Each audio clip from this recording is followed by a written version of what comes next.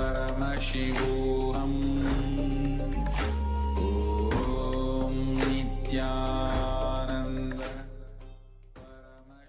Paramashivoham.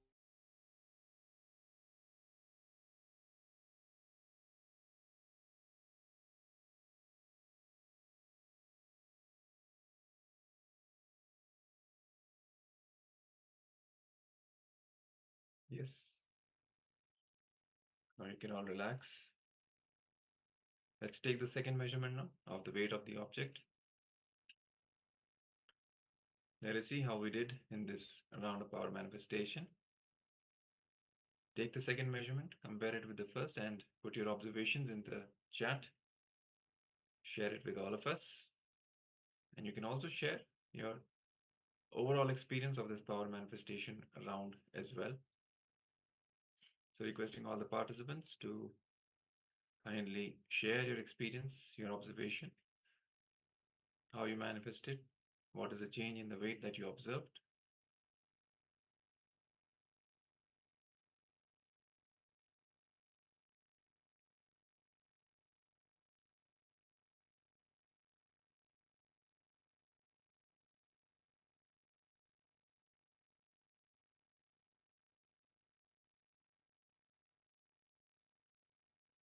Yes, and also requesting the participants that have got the camera switched on, but they're not in front of the camera. So we have Ma Ananda Lakshmi, Ma Kelly Wang, Ma Lichika. Actually, Ma Lichika, your screen is totally black. And Lu Ki Aya, requesting everyone to please be in front of the camera. And also Ma Shu Wei Ping and Ma Suganyana, requesting you to please switch on your cameras and be available for the program.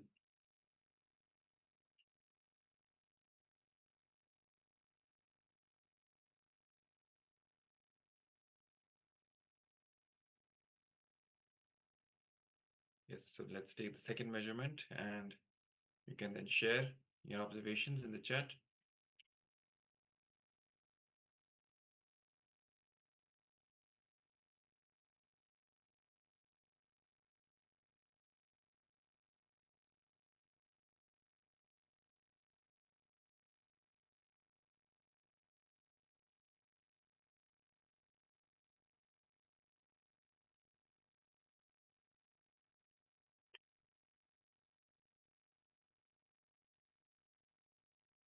So Ananda Gaurarupani shares, is that 12 something grams on the first image? And 11 grams, I think those are grams, yes, ma? So it looks like I went down from 12 grams to 11 grams, is that correct, ma?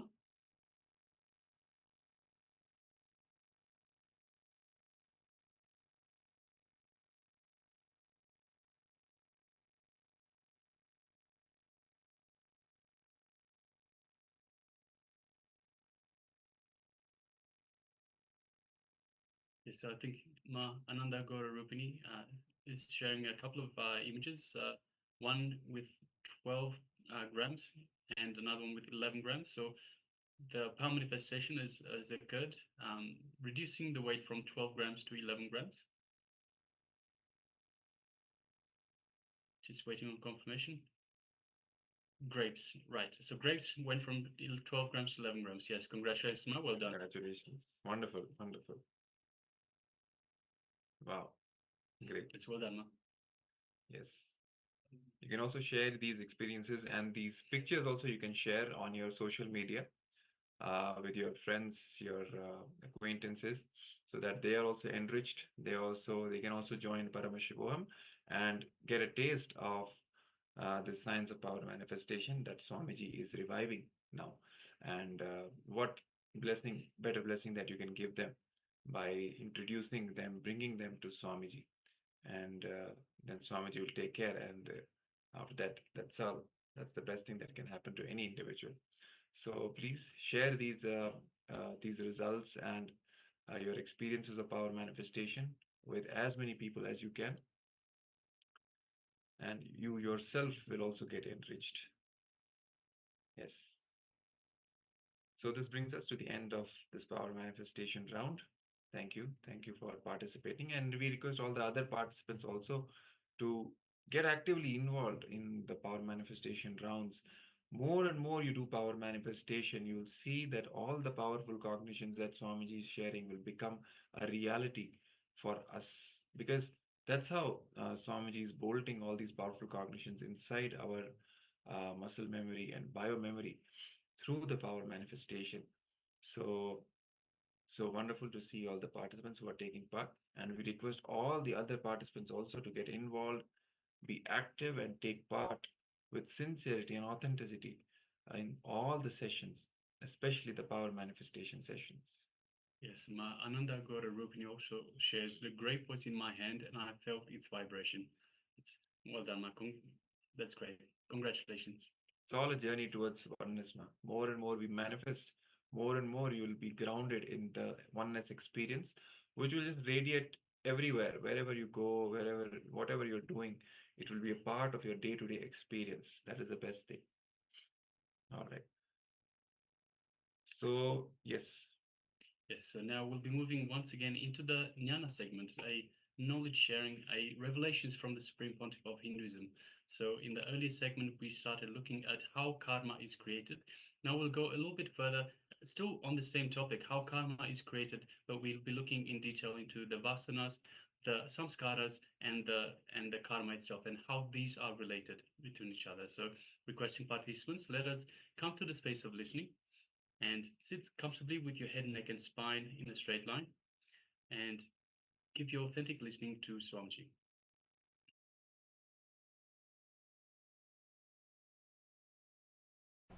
Welcome you all with my love and respects.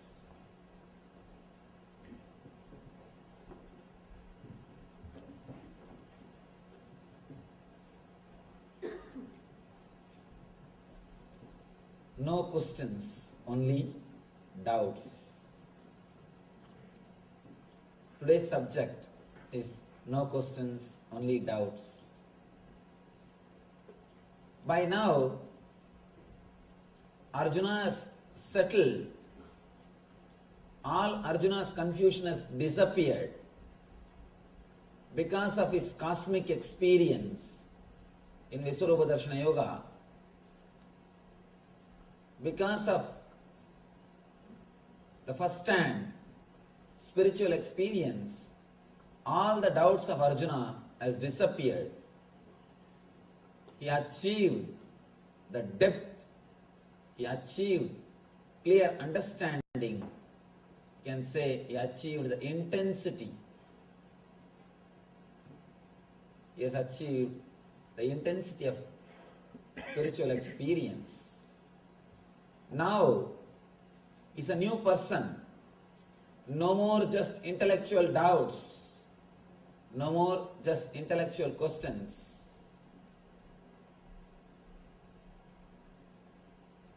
Now he is coming to a point where he is totally ready to receive Krishna.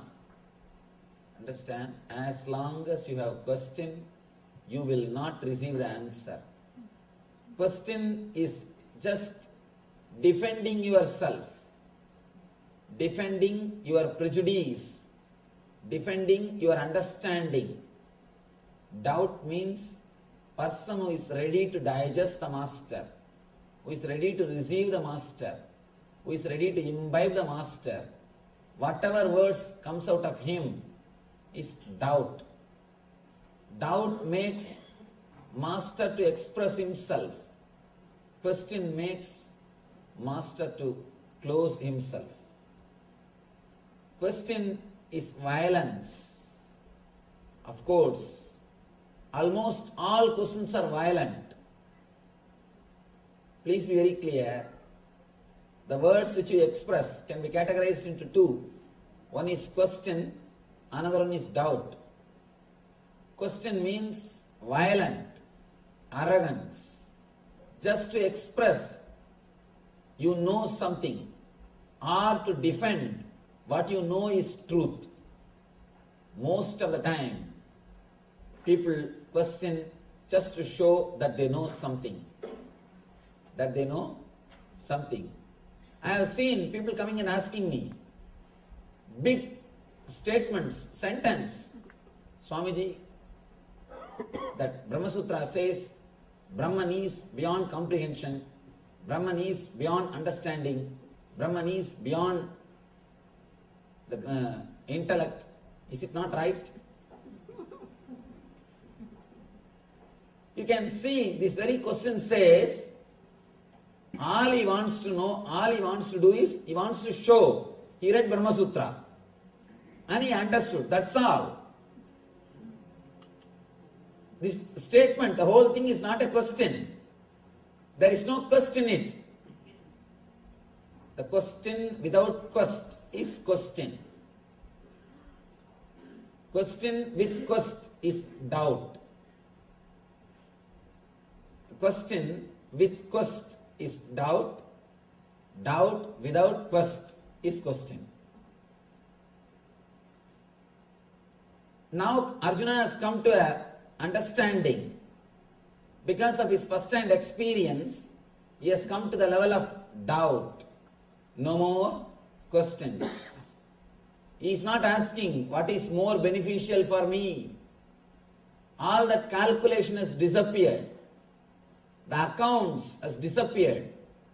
He is not asking anymore what is best for me. Or he is not asking what is this kim tat brahma kimatyatmam kim karma purushottama. He is playing with words. He is just showing what he knows in the earlier chapters. Now, no more questions. This whole chapter, Arjuna is silent. Please understand, in the first chapter, whole chapter, Krishna is silent. The first chapter, whole chapter, Krishna is silent. Arjuna goes on and on and on, quoting all the dharmas, quoting all the traditional subjects. Always when a masters land on the planet Earth, this problem happens. Especially, see, innocent disciple is 1,000 times better than ignorant disciple. Small story. One guy goes to a music teacher and says, Master, I learnt music 4 years. Now I want to learn from you. How many years it will take? He says, it will take 6 years. Next guy comes, Master, I learnt music for 2 years. How many years it will take for me? He says, maybe 2 years. Third guy comes, Master, I have not learnt anything. I am fresh. How many years it will take for me? He says, no time. Simply you will pick up from me directly. You will directly imbibe me. You will just take me in your being. The big problem is, if you have learnt already, you need to do first thing, unconditioning or deconditioning. Here, whenever the masters land, they bring the same Shastra but with life. But what we read in books is just words. The same word, if you read in books, it will not give you any transformation. Let me be very clear, even my books, including my books. Somebody asked me, actually, I was dictating one of my book and the disciple was sitting and writing. Person who is helping me, he was sitting and writing. Suddenly in one spot he stopped me. Swamiji, please tell that statement clearly, I am not able to understand. I gave that statement clearly. Then he said, Swamiji, what is this? Just 3 chapters ago you made another one statement, now it is contradicting. It will confuse people. I told him, write what I say. Don't talk more. Then he asked me, if I myself get confused, naturally people will get confused. Then I have to tell the truth. What for you think I am writing books? To tell you honestly, let me be very clear. Books are just to create little confusion so that you will start searching. You will start seeking the truth in reality. No book can give you the truth. Books are created just to create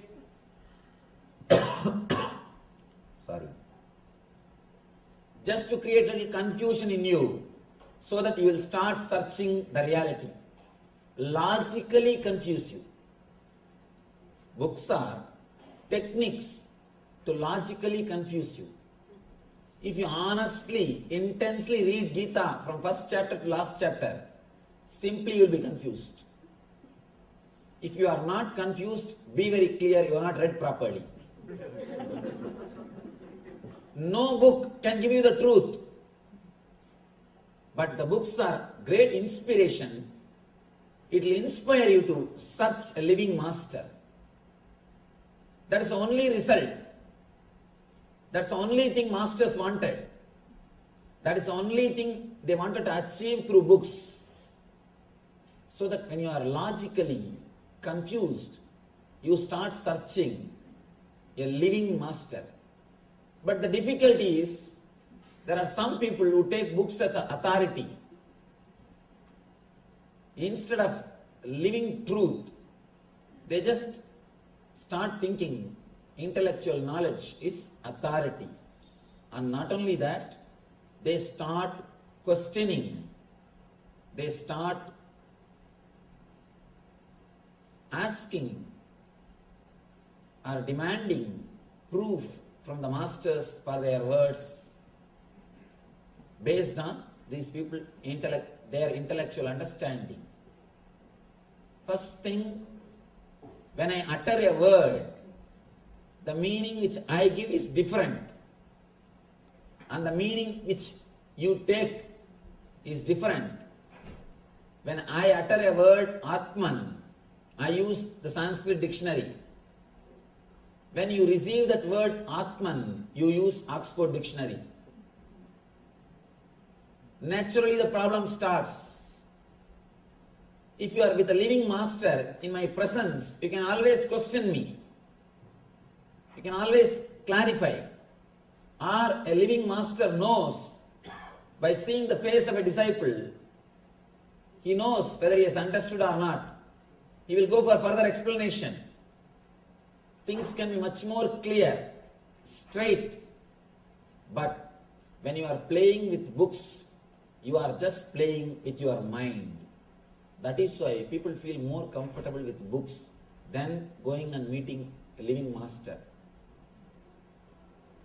Please understand, you are seeking, your spiritual seeking, whether it is a real seeking or just a game, how to measure. This is the scale. If you feel comfortable just playing with books and old masters' photographs, be very clear, your seeking is pseudo. Just time pass, good entertainment. Good entertainment. Sometimes you feel guilty, whole day sitting in front of TV, whole day doing something worldly. Especially Indians, from the young age somehow they are taught, always you should not be engaged in sense enjoyments. You should search a little bit of spirituality. So once in a while you get some book,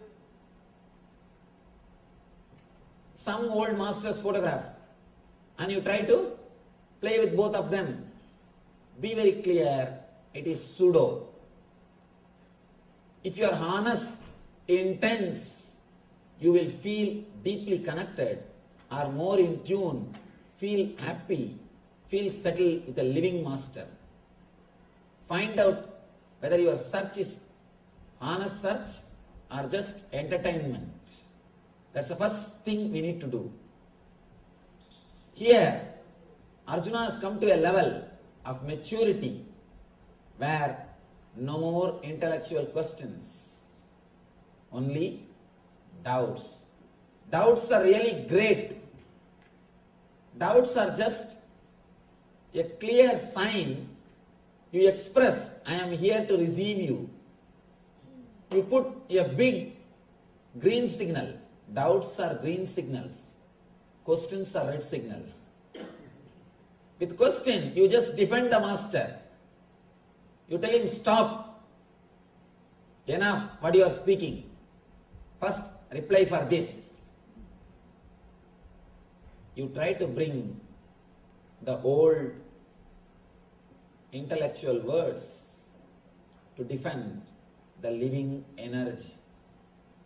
One more thing, when we can't practice, again, we question the authority of a person who is speaking. Here, Arjuna did everything.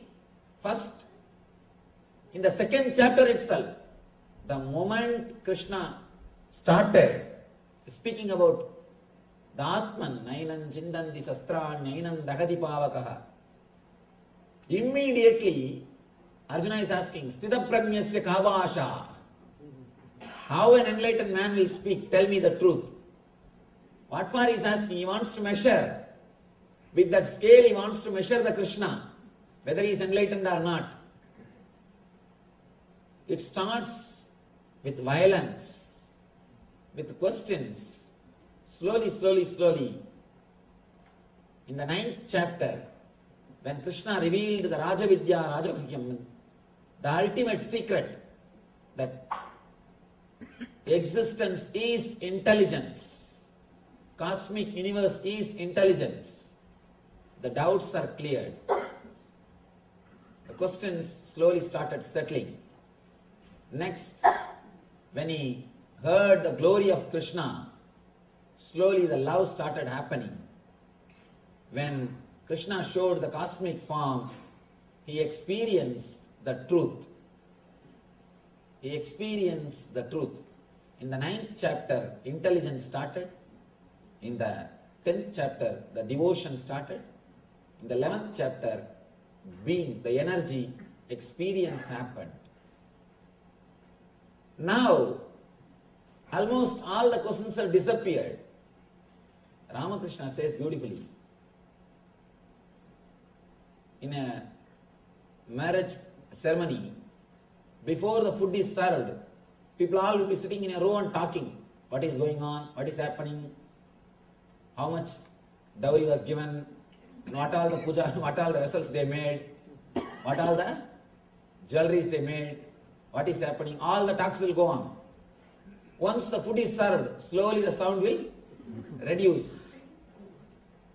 Once the curd rice is served, only you will hear the sound chup, chup, chup, that's all.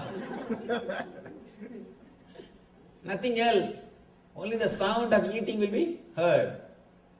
Ramakrishna says, till you receive the experience, as long as you are reading the menu card, means only books, the talking, noise, sound will continuously go on. Once you started the experience, all the sounds will disappear.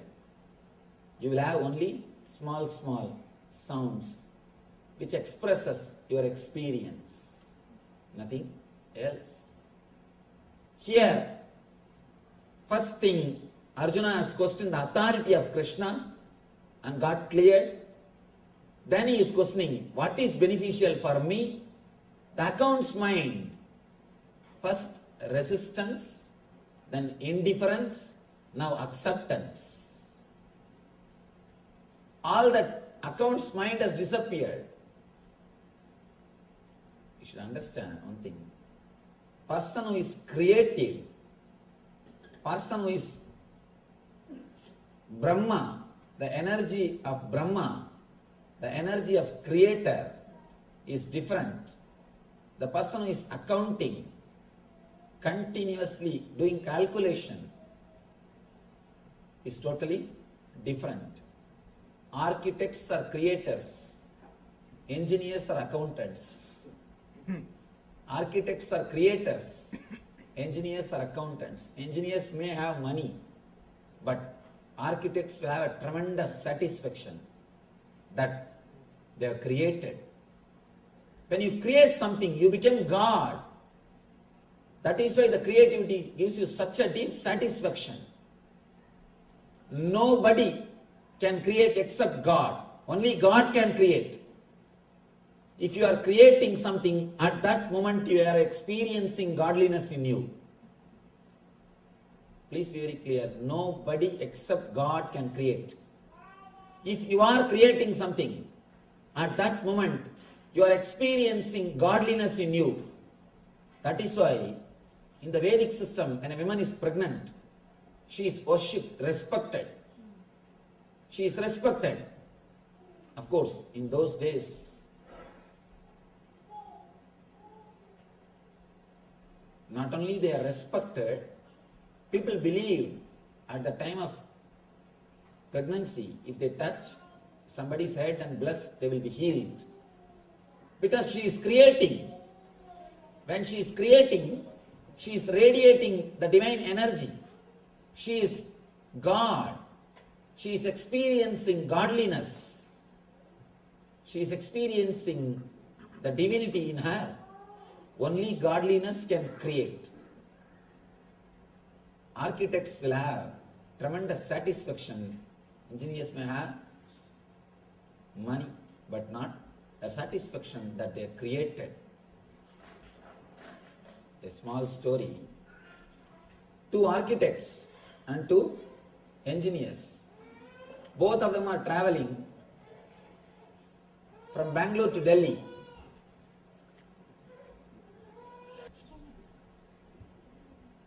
Two architects and 2 engineers. Both of them are traveling from Bangalore to Delhi. They are going for a conference. The engineers, as usual, they are calculating and they are complaining, see, 2,000 rupee per ticket, it is too much. Such a small journey, 2,000 rupee unnecessary. 2,000, 4,000 rupees. What we will get from conference? The architect says, both of them, they reply, you see, we manage with just 2,000 rupee. We take only 1 ticket. We both of them manage. Engineers are surprised. How do you manage? Ticket, when the ticket counter comes, how do you manage? Oh, that's just a simple job. When the ticket counter comes, we just go into the bathroom and see the drama what we do. TT came and these guys entered, both of them entered into the bathroom. TT came and knocked the bathroom. Only one hand came out. They asked, ticket please. One hand came out and showed the ticket. He just stamped it, gave it back and went away.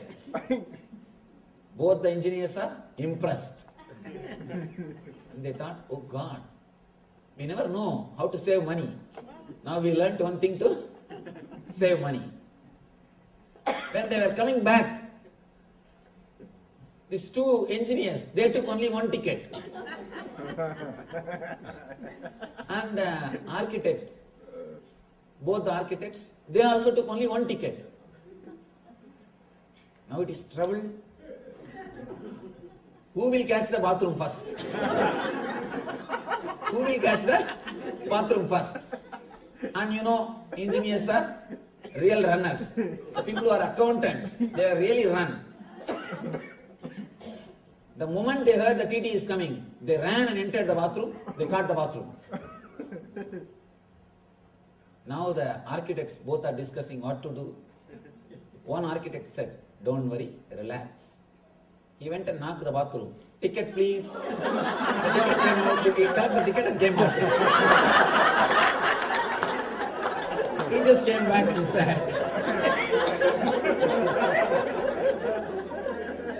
accountants miss the life. They know how to calculate, but they miss the life. When you calculate, sometimes you miss the reality. You just miss the reality. Here, all the accounts is over. Krishna has asked, what is more beneficial for me? All the things are answered. Now he has come down to the level of just few doubts. Doubts are not for anything. Little more tips. Now, the whole tune has changed. With questions, the tune is, what are you talking? Whatever I learned is totally different, and now you are talking something different. All that violence has disappeared. Now, Arjuna has come to the level, he says, yes, master, I know the whole thing. Please give me some more tips. How I can imbibe you. Please tell me something if you have forgotten. If you have forgotten something to tell. If you have something more, please tell me. I will be happy to receive those messages also. I will be happy to receive them also. Throughout this chapter, he is silent. No questions, only doubts. Bhagavan starts.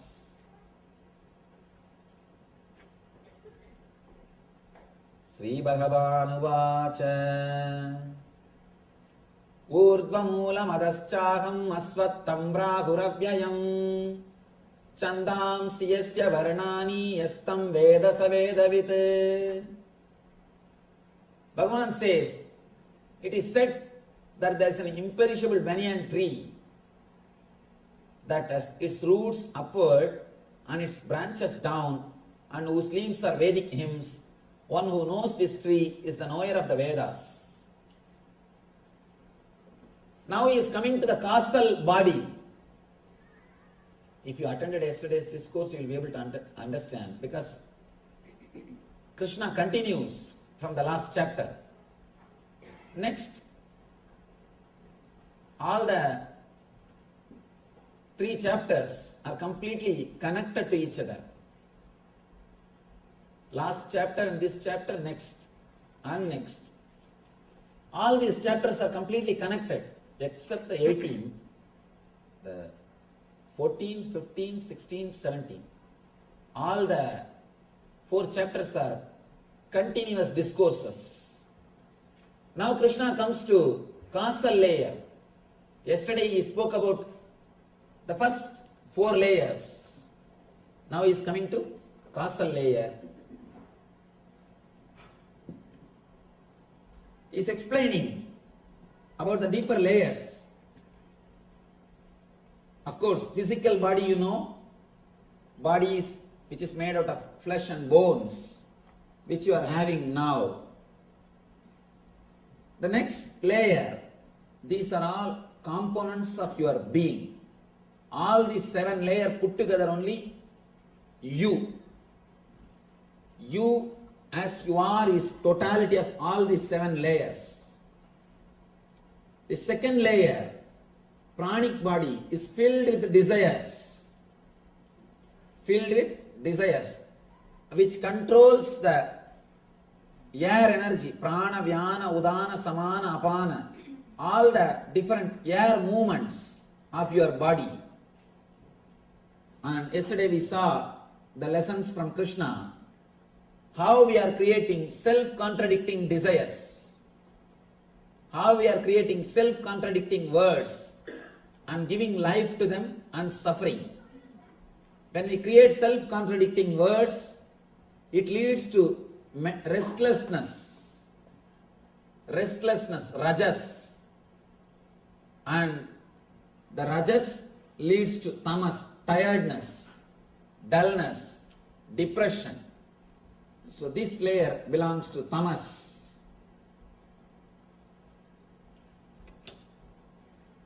The second level, this is sattva.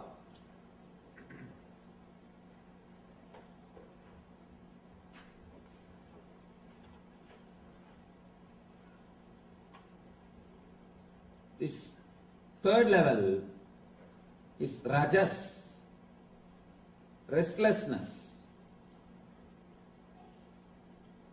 The fourth level is tamas.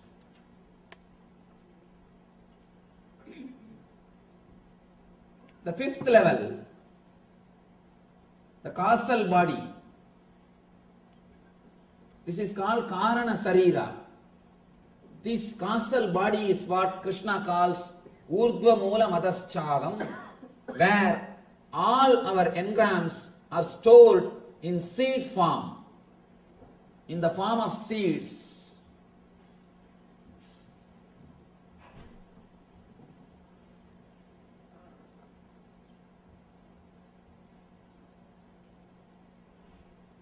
Every day,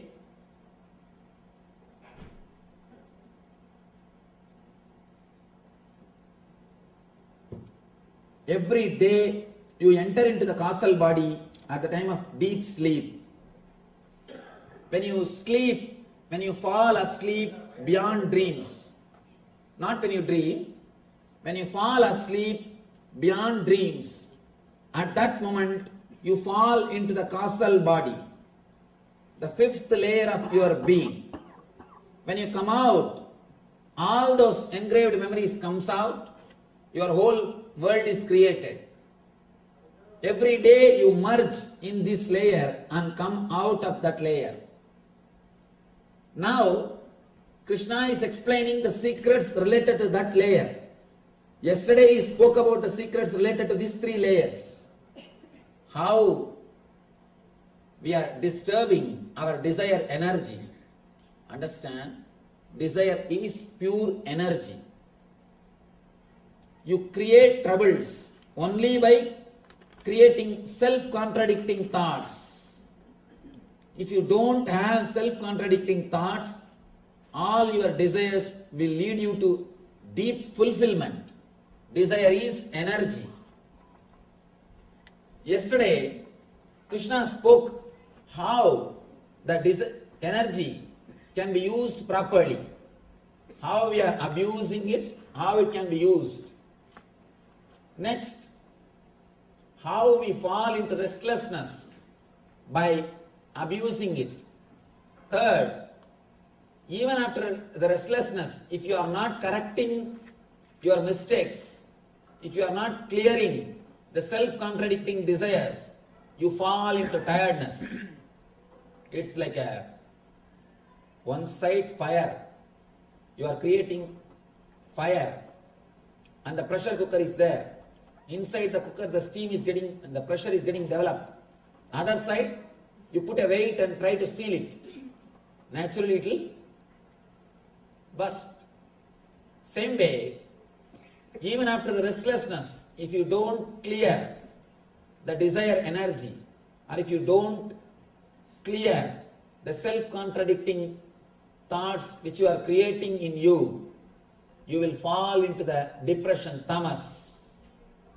He gave the small, simple advice, techniques to clear ourselves and not to fall in that tree, not to be disturbed by that tree. Next, he goes to the causal body where we store all our engraved memories. He explains the secrets of this body, because even if you go beyond these three gunas, sattva, rajas, tamas, if you don't destroy these engraved memories, the bija samskaras, the samskaras in the form of a seed, you will take birth again and again. So here he gives the technique. He explains how to go beyond the samskaras, engrams, which is in the seed form. It may not express in you, but it will be there in the seed form. When time comes, suddenly it will come out. You can see. You may not have seen some of your childhood friend or childhood enemy for 10 years because you are in the States. When you go back, see in the States when you are here, all the 10 years, the samskaras related to them never comes up, whether love or hatred. It is not there. You are never caught by it. You are never disturbed by it. You are beyond the sattva, rajas, tamas. But when you go back and meet them, suddenly the whole emotion is there. You discover the same love is there or the same hatred is there. How? Because it is in the causal body. You may not experience it in the day-to-day life. Even if you don't, you will see it is in the causal body. It's like archives in the office. There are some files which are on the table. There are some files which are in the office archives.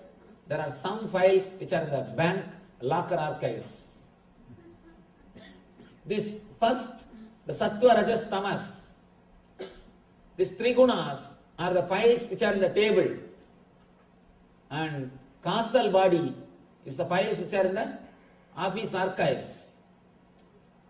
The inside, the cosmic body and nirvanic body are the files which are in the bank locker archives.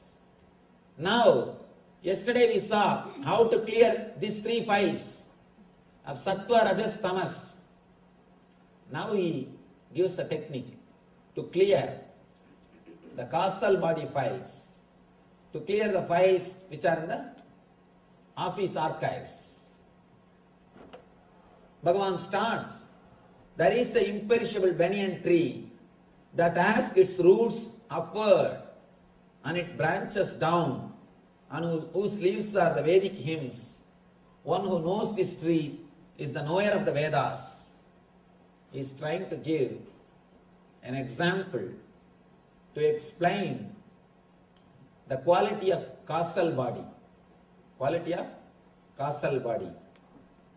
He says the roots are upwards and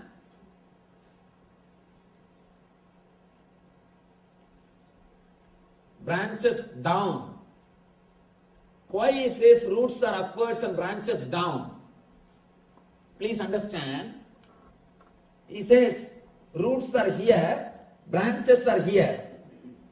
Because for any tree, if it has to grow, it will take water through roots. It needs support from roots. Roots only decide the strength of the tree. Roots are going to decide the way in which the tree is going to live. The physical body, whatever you are taking through physical body, that only is going to decide the depth of causal body. That is why he says roots are up. Roots are in the outer world and branch is in the inner world. Roots are out. Whatever you take through five senses, that is the water or strength for the causal body. Causal body is, here he says leaves and here he says root. The tree is upward. Tree is topsy-turvy. Whatever you take through the five senses from the outer world, that only is going to enrich the causal body. And an important next statement, the leaves of the tree is said to be the Vedic hymns, Veda mantras. Yesterday I was making an important statement. All the words which you continuously repeat inside your mind without your consciousness, whatever words you repeat in the unconsciousness, especially morning when you are alone in the bathroom, those words are the mantras which shows path for your life. What are the words you repeat with yourself? They are only going to decide the way of your life. Just try to analyze your mind. What are the words you repeat with yourself? When you are alone, when you are sitting with yourself, what are the words you repeat? Those words are only going to decide the path in which you are going to travel. Mantra means manasasya stiraha idi mantraha. What makes your mind strong is mantra. Mantrayate idi mantraha. Which shows the way for man is mantra. Tra means road, way. The words which shows way for you is mantra. The words which makes you strong is mantra. Now, he says, the roots are in the physical world, physical body, up, and the leaves are in the causal body, down. Roots are up and leaves are there. And he makes one more statement. Leaves are Vedic hymns, Veda mantras. Means the words which you are storing in the causal body. That only is going to decide your life. See, the words which you have in the causal body is mantra for you. When you understand this, there are two things. Something is good, something is bad. Something is good, you can always reprogram. The good news is you can reprogram yourself. Bad news is as on now you are living in hell. Bad news is as on now it is hell. Good news is you can always reprogram. The causal body is filled with the unconscious thoughts. You must be careful about the thoughts or words which you are creating inside your mind unconsciously. See, you are so careful about the words which you speak, verbalize it, express it. But we are careless about the words which we use inside because we think nobody is going to know. If you are not careful with the words which is expressed, you know what will be the result. You know what will be the result. But you are not afraid. The words which you are using inside, be very clear. The words which you are using outside, if you are careless about it, you will have punishment from others. The words which you are using inside, if you are careless about it, you will have punishment from yourself. You will torture yourself. You will kill yourself. You will create more and more trouble for yourself. The words which you use inside should have the healing effect. Words which carries healing effect will always create fresh living energy in you. Krishna says, the leaves are the Vedas, Veda means knowledge. The leaves are the words which were engraved in the causal body, which are in you. Those words are so powerful, so alive. They are going to show way for your whole life.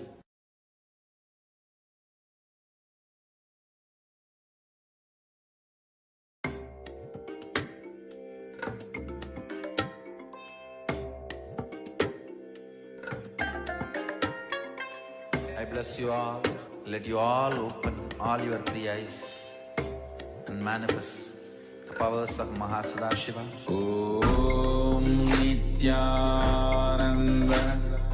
Paramashivoham. Om Nityananda Paramashivoham. Yes. Nityananda, and welcome back. And so beautifully Swamiji explains about the vasanas, samskara, and karma. And now in the exercise that we'll be doing, we'll be having an introduction to the completion process. This Paramashivoham Level 1 is mainly based on techniques that Swamiji has revealed. When you move into Paramashivoham Level 2, you will be going more deeper into the completion process. But now, as this session is also connected with the causal layer, and all the engraved emotions inside will be experimenting with the completion process. So Swamiji says any emotion lived intensely simply liberates you of that emotion, be it anger, fear, or the desire to eat, or the attachment to any object or person. So there's no good or bad as such. It's all about, are you able to experience it intensely? And you can experience any emotion intensely, it will not stay in your system. See, for example, even when you go through something is considered as a trauma, for example, if you can go through that emotion or that experience completely and intensely, then it will not stay as a trauma in your system, and it will just add to the experiences that you have gone through in life. You are not attached the label of a negative experience of or traumatizing experience as such, and it will just add to your experience, to your maturity, and you'll just feel complete if you can experience it intensely.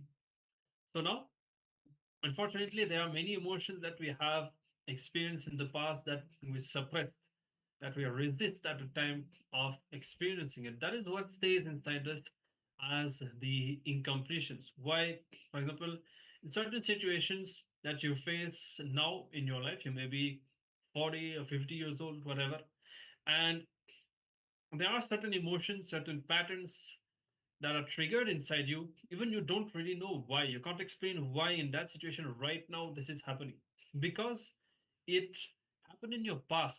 You would have resisted those emotions in the past, and now in your present, that hangover from the past experience is still there. So what we'll be doing now for the next few minutes, you're just going to focus on reliving, which means forgetting the present. You're going to go back into the past, become the person that you were at that moment, and allow yourself to experience all the unfulfilled or suppressed emotions and desires intensely and unclutch from them. Okay? So, this is what we'll be doing. And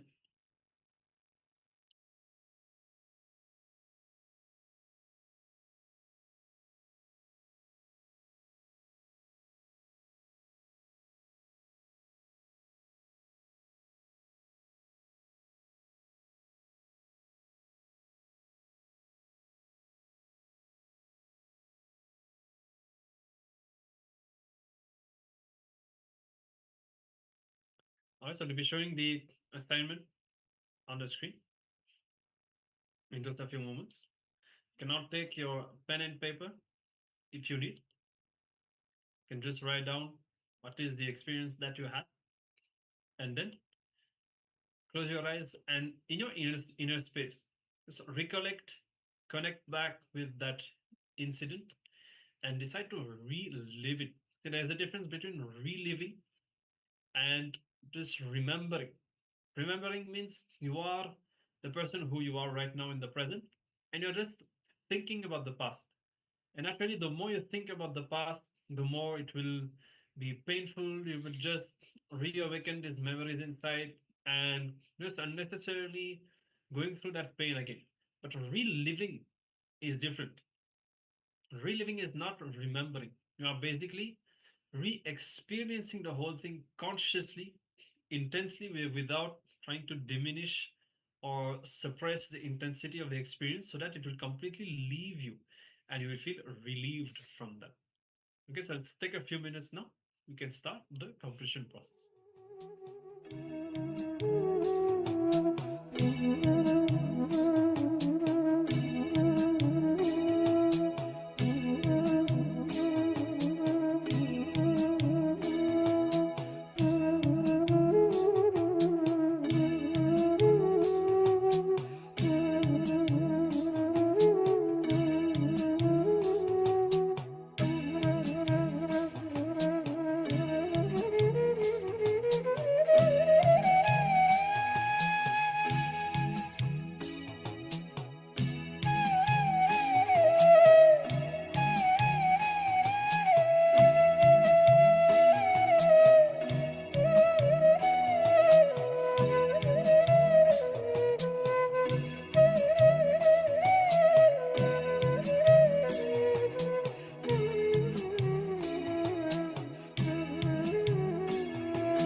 So we conclude this completion process, and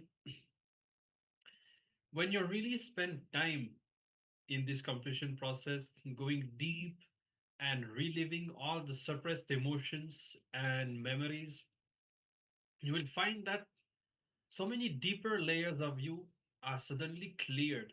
And actually, Swamiji ex- used, used to explain it was in connection with leadership, and it was about how the modern leadership training, they focus on developing people's skills, but actually inside so much of unconscious suppressed emotions and engrams are there, and that is really the problem that people face when it comes to growing to leadership positions and all of that. And Swamiji was explaining that it's only when we complete with all of this, all those suppressed emotions and memories, that we can really retrieve our potential and express all our faculties and capacities, because all these suppressed emotions have an impact on our very brain. And it's like our brain is conditioned to think in a certain way, we are conditioned to act and respond in a certain way. And so when this whole unconscious baggage is cleared, we see that we really experience a new life with new aptitude, renewed energy, and so on. So definitely, we'll be going more in depth into the completion process, as I said, especially in Paramashivoham Level 2. But hopefully, you're able to have a first experience of this process. You can let us know of your experience or if you have any question. And otherwise, now we'll continue and we'll be entering into another round of the power manifestation. So during this round of the power manifestation, we are going to be manifesting the power of Mahima, which is Garima, which is making the object heavier. So in the last round, we focused on making the object lighter. In this round, we are going to make the object heavier. So once again, choose any particular object that you want to manifest this power on, whether it's a ring or something else, a coin, anything is fine. Take that and weigh this object. So to weigh the object, you can either use a weighing machine or you can use your phone or tablet. So just install the weighing scale app from the Google Play Store, and you can place your object on your phone. Your phone will be able to measure the weight of that object to a particular approximation. So after that, try to increase or decrease the weight. In this round, we are going to be increasing. So at least try to increase it by 1 gram. Actually, in the last round, Ananda Agora Rupini, she was able to reduce the weight of the object by 1 gram. So in this round, let's all also manifest this power. So first take a few minutes to weigh the object and take the base measurement. Once that's done, place the object in your palms. Take the object and hold it, and then just close your eyes. Connect to Swamiji and start intensely chanting the Mahavakya. And visualize and feel the weight of the object increasing. And then at the end of the manifestation, once again, we will be placing the object and taking the measurement. So let's begin now.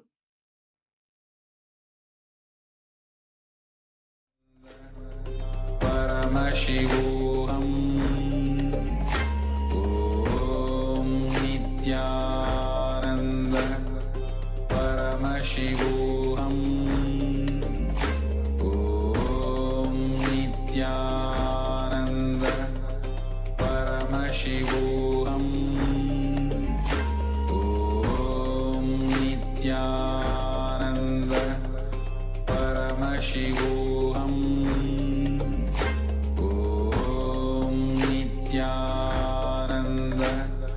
Paramashivoham Om Nityananda Paramashivoham Om Nityananda Paramashivoham Om Nityananda Paramashivoham